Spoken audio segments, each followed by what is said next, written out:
G20 summit के बीच IIT की professor Divya Dwivedi ने की हिंदू धर्म को खत्म करने की बात।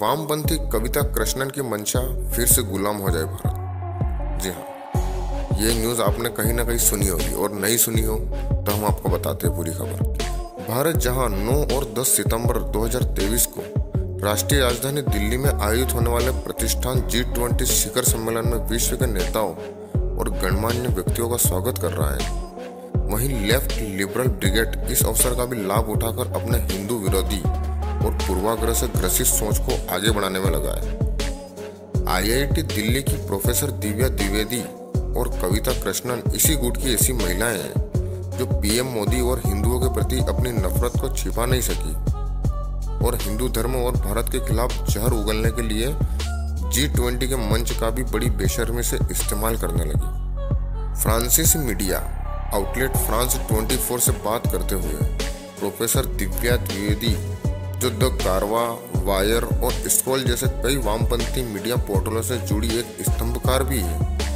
उन्होंने कहा है कि वह हिंदू धर्म के बिना भारत के भविष्य को देखती है। दिव्या द्विवेदी ने विदेशी मीडिया के सामने आयरन थ्योरी की बात करते हुए भारत से हिंदू धर्म को मिटाने की वकालत की। दिव्या ने कहा, दो भारत है, बहुसंख्यक आबादी पर अत्याचार करने वाले नस्लीय जाति व्यवस्था का अतीत का भारत और फिर भविष्य का भारत है जो जाति उत्पीड़न और हिंदू धर्म के बिना एक समतावादी भारत है। यह वह भारत है जिसका अभी तक प्रतिनिधित्व नहीं आया है, लेकिन वह इंतजार कर रहा है, दुनिया को अपना चेहरा दिखाने के लिए तरस रहा है। इस बिंदु पर फ्रांस 24 के पत्रकार ने उनसे सवाल करते हुए भारतीय रिक्शा चालक की कहानी बताते हुए उनसे उनकी राय पूछी कि भारत द्वारा किए गए डिजिटलीकरण और वैश्वीकरण जैसे उपायों से देश के नागरिकों को कैसे लाभ हो रहा है। उन्होंने दिव्या द्विवेदी को बताया कि कैसे रिक्शा चालक ने उन्हें समझाया कि पीएम मोदी की डिजिटल इंडिया पहल ने उन्हें न केवल अपने ग्राहकों बल्कि पूरी दुनिया से जुड़ने और अपना व्यवसाय बढ़ाने में मदद की। उन्होंने आईआईटी प्रोफेसर से पूछा कि क्या रिक्शा चालक का व्यक्तिगत अनुभव यह सुनिश्चित करने के लिए पर्याप्त है कि भारत का भविष्य उज्जवल है। हालांकि मोदी के प्रति गहरी घृणा से भरी प्रोफेसर ने फ्रांसीसी पत्रकार की बात को खारिज कर दिया और ऐसी कहानियों को मीडिया द्वारा गढ़ी कहानी कहकर खारिज कर दिया। एक और है कविता कृष्णन, उन्होंने भी उगला भारत के खिलाफ जहर।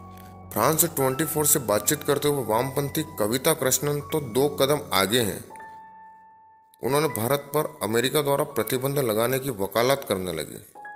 एक तरफ जहां आज पूरा विश्व भारत की मेधा और डेमोक्रेसी का लोहा मान रहा है, यहां तक कि विश्व बैंक ने भी मोदी सरकार के यूपीआई, डीपीआई और जनधन योजना की मदद से वित्तीय समावेशन के 47 साल के लक्ष्य को मात्र 6 साल में तय कर लेने पर, जहां G20 शिखर सम्मेलन से पहले ही एक रिपोर्ट शेयर की और तारीफ भी की है, वहीं कविता कृष्णन जैसी वामपंथी मोदी सरकार के प्रति अपनी घृणा को दबा नहीं पा रही है।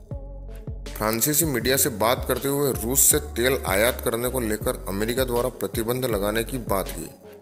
इसमें सबसे बड़ा विरोधाभास यह है कि वह इस इंटरव्यू में डेमोक्रेसी को लेकर बातचीत कर रही थी।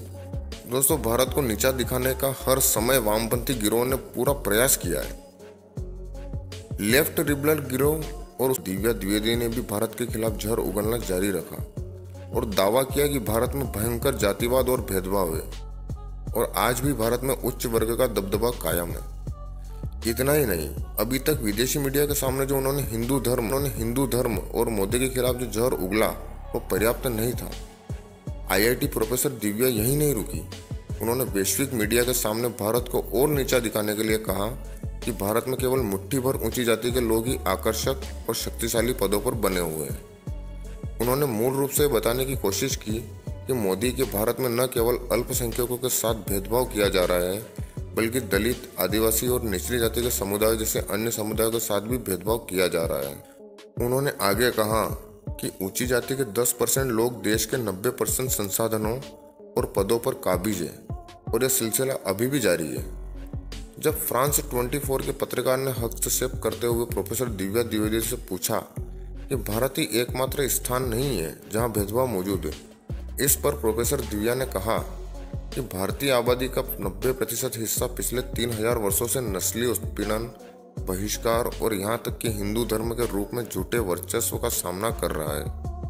और यही वो भारत है जिसे हम अब कलंकित होते हुए देख रहे हैं। यहाँ तक कि आगे भी यही हाल रहने वाला है। इस सम्मेलन में लोगों के रंग में भी सत्तारूढ़ दल के रंगों का वर्चस्व है। द्विवेदी ने भारत और आरएसएस के प्रति अपनी घृणा का प्रदर्शन करते हुए कहा, आरएसएस जो कि भाजपा का मूल संगठन है, न केवल एक फासीवादी संगठन है बल्कि देश के उच्च जाति वर्चस्ववादी हितों को संरक्षण देता है। दिव्या द्विवेदी और उनकी हिंदू विरोधी कट्टरता। दिव्या द्विवेदी एक सहायक प्रोफेसर हैं जो आईआईटी दिल्ली में दर्शन और साहित्य पढ़ाती है। उन्होंने मोहनदास करमचंद गांधी पर एक किताब का सह लेखन भी किया है। हिंदुओं और हिंदू धर्म के प्रति उनकी गहरी नफरत पिछले कई मौकों पर प्रदर्शित हुई है। दोस्तों, ये वीडियो आपको कैसा लगा हमें कमेंट करके ज़रूर बताइएगा। और ऐसे ही नॉलेजेबल वीडियो देखने के लिए हमारे चैनल को सब्सक्राइब करें और वीडियो को लाइक करें।